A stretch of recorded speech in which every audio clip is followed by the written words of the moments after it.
about 500 people in attendance, and even then they were booing and jeering 12 months later at a luncheon.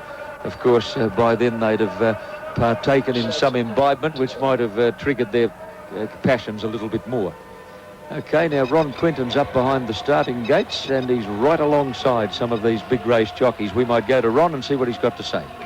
Yes, John, Naturalism looks very well. He's cool and calm, and he's not sweating. Vianda Cross is, he sweated up a little bit with the parade, but looking at him, by gee, you can't see anything wrong with him. He looks terrific. Golden Sword, he's been one of my favourites the whole time. It's his big step in class today, but if they go quick, he'll be coming home 100 mile an hour, I think. Gee, looks well. He's been one of my favourites for a long time. He's just got to measure up to the class, I guess. Good, Ronnie. Thanks for those observations. Behind the starting gates, Golden Sword, one of Ron's favourites, as he said. Not only is he a good racehorse, he's also a magnificent thoroughbred specimen.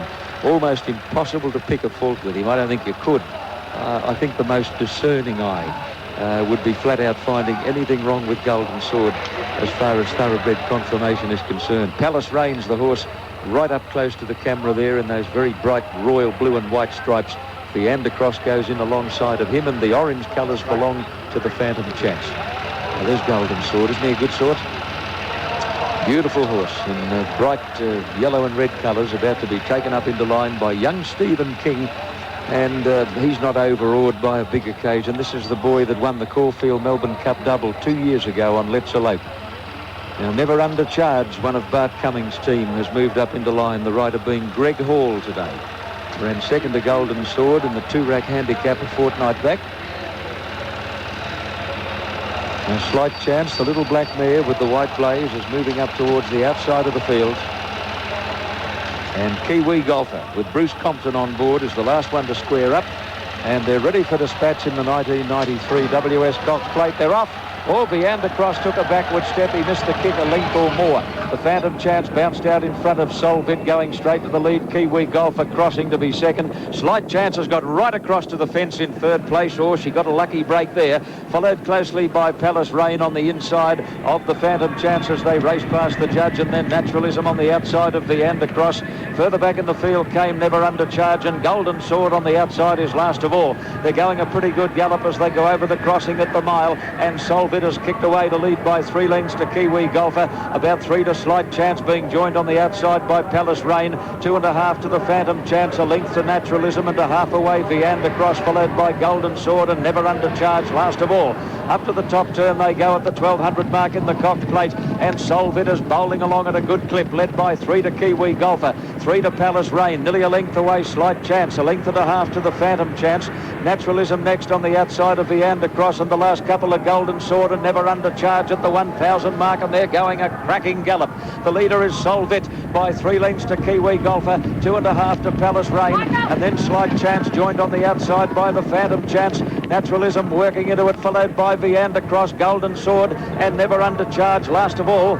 As they go by the 800 metres mark, they're coming to this leader, Solvit now. Solvit about a half length to Kiwi Golfer. 2 lengths away is Palace Rain. Slight Chance on the fence, under pressure. The Phantom Chance is 3 deep. His Golden Sword 4 deep. Naturalism is not going well as they come to the corner, followed by Vianda Cross, bailed up for a run, and then Never Under Charge. About 6 lengths covers the field as they swing for home. And Solvit just in front of the Phantom Chance, followed by Kiwi Golfer. Golden Sword hooked to the outside, and then Slight Chance and Naturalism heads a turn for home. The Phantom Chance is coming at Solvit. They're clear of Kiwi Golfer and Golden Sword. The Phantom Chance on the outside takes the lead 100 metres out, and the Phantom Chance is going to win the Cox Plate. He's crawling away and wins easily. The Phantom Chance beats Solvit. Golden Sword will get third in front of Naturalism, followed by Vianda Cross, Kiwi Golfer. Slight Chance weakened out of it, followed well back then. Last of all is Palace Rain and Never Under Charge, second last in the Cox Plate of 93. The Phantom Chance, ridden by Bobby Vance, is going to pay $5.80 and $1.90. $5.80 and $1.90, the Phantom Chance. A 4-year-old. There's been a rap on this horse a mile long in New Zealand for the last year or more. He's trained by Colin Gillings, who once trained a great little horse called McGinty. Oh, look at Bobby Vance's elation as he punches the air with his whip going past the post on this tremendously aggressive racehorse. He's a real tradesman. Look at him. Look at he just wants to win. And those bright orange and black checkered blinkers really set him off as he went to the line with a delighted Bobby Vance on board. Bobby must be getting close to the veteran class. I'd imagine he would be certainly early 40s, maybe even getting closer to the mid 40s. He did come in for some flack after his ride on the Phantom Chance, when third in the Caulfield Stakes to Naturalism. I know he was, apparently he commented to somebody as he walked back into the jockey's room that day that he was most unhappy with his ride. And it's a good man that can admit when he's unhappy with one of his own rides. Bobby Vance was able to bounce back and make amends with a classic ride. He rode the perfect Moonee Valley race, gave the horse plenty of time to settle, got out 3 deep at exactly the right time, started to go forward at the school, kept going forward. The Phantom Chance did want to wander out. We might have a look at a head-on a little later because he did want to